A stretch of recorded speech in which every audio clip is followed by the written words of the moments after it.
Իսրայելի ոստիկանությունը հաղորդագրություն է տարածել, որի համաձայն իրանական վնասազերծված հրթիռ է ընկել Երուսաղեմի հայկական թաղամասի տարածքում։ Թեմային հետևել է Արտյոմ Երկանյանը, Արտյոմ, ինչ հաջողվել պարզել։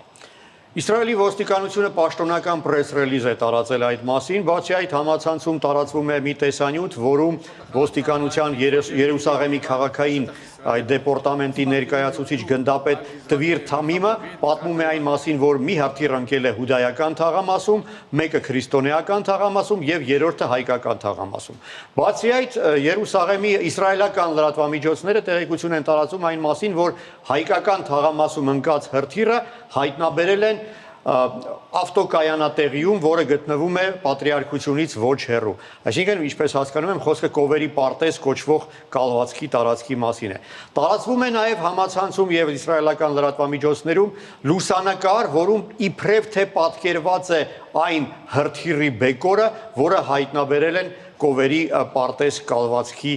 տարածքում։ Ճիշտ ասած, այդ հատվածը ինձ ծանոթ է եւ բոլորովին նման չէր Կովերի պարտեզին, դա է պատճառը, որ որոշեցի ստուգել այդ տեղեկությունը կապ հաստատելով Երուսաղեմի հետ։ Այնտեղ ինձ ասացին, որ իսկապես շատ փոքրիկ մի բեկոր հայտնաբերել են թաղամասի տարածքում, բայց այն լուսանկարը, որում այդ ահռելի մեծ հրթիռի հատվածն է պատկերված, որևէ առնչություն չունի հայկական թաղամասի հետ եւ այդ լուսանկարը արված է բոլորովին այլ տեղում։ Եվ մնում է միայն կռահել, թե որն է նպատակը այդ ներկայացնելու, թե իբր դա տեղի է ունեցել հայկական թաղամասում։ Հավանաբար դա փորձ է, այսպես հայերին ներքաշելու եւ տպավորություն ստեղծելու, թե իրանական հրթիռները թիրախավորել են հայկական թաղամասը եւ որ հայերը իրանացիների զոհն են այս ամեն ինչում։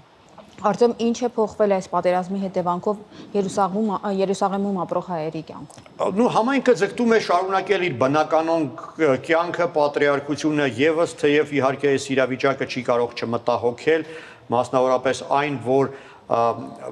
հարության տաճարից շատ մոտիկ իսկապես ռումբի բեկոր է վնասազերծվել եւ դա հաշվի առնելով Իսրայելի իշխանությունները որոշում են կայացրել արգելել ցանկացած տեսակի ծիսակատարությունները Աստծո հարության տաճարում, իսկ գիտենք, որ տաճարը պատկանում է 3 դավանանքների, այդ թվում նաև հայ առաքելական եկեղեցուն։ Եվ այժմ հայոց եկեղեցին, կաթոլիկները եւ հույն ուղղափառները բանակցություններ են վարում Իսրայելի քաղաքային իշխանությունների եւ Երուսաղեմի քաղաքային իշխանությունների եւ Իսրայելի կառավարության հետ այն մասին, թե ինչպես են տեղի ունենալու զատկի արարողությանը վերաբերող միջոցառումները, հա։ Սովորաբար պատերազմական գործողությունների ժամանակ որոշակի սահմանափակումներ են կիրառվում, բայց տպավորություն կա, որ այս անգամ սահմանափակումները շատ ավելի խիստ են լինում եւ հարցը դրանում է ընդհանրապես թույլ կտան այդ ծիսակատարությունները ավանդական տեղի ունենան թե ոչ։ Այդ ընդունված կա այդպիսի հավատամք, որ այն տարի, երբ կենարար լույսը այդ սուրբ կրակը չիջնի, Արմագեդոնի սկիզբն է լինելու։ Հուսով եմ, որ Իսրայելի իշխանությունները չեն խոչընդոտի այդ ավանդույթին եւ այդ արարողությանը, որպեսզի որևէ առիթներ չտան նման ասեկոսեների։ Հիմա խոսեցինք հայ համայնքից, գնանք դեպի Իրան եւ այնտեղ խոսենք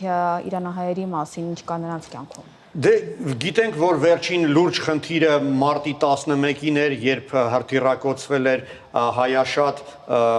Մաջեդիե թաղամասը, ժամանակին դա հայկական թաղամաս էր, այժմ ոչ միայն հայեր են այնտեղ ապրում, բարեբախտաբար հայերի շրջանում չկա ոչ զոհ, ոչ տուժած։ Այսօր Սփյուռքի հարցերով հանձնակատար Զարե Սինանյանը խոստովանել է, որ կա չստուգված տեղեկություն տուժած 2 հայերի մասին, վիրավորված, թեթև վիրավորված, սակայն նա ասել է, որ դժվար է այդ տեղեկությունը ստուգել։ Թեև կարծես թե դեսպանությունը, հյուպատոսությունները, Սփյուռքի բոլոր կառույցները բնականon աշխատում են, կարծում եմ այդ տեղեկությունը հնարավոր կլինի այսօրվա ընթացքում ստուգել, հուսով եմ, որ այն